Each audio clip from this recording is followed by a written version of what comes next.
বাগেরহাটে হজরত খানজাহান আলী রহমতুল্লাহ আলাহি মাজার সংলগ্ন দক্ষিণ পাশে একদম সাথেই প্রায় ২০০ একর জায়গা জুড়ে এই দিঘিটির নাম হচ্ছে খানজেলি দিঘি বা কেউ কেউ ঠাকুর দিঘি নামেও চেনে।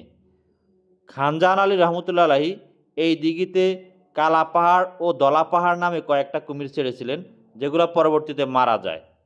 এগুলো তুলবে না।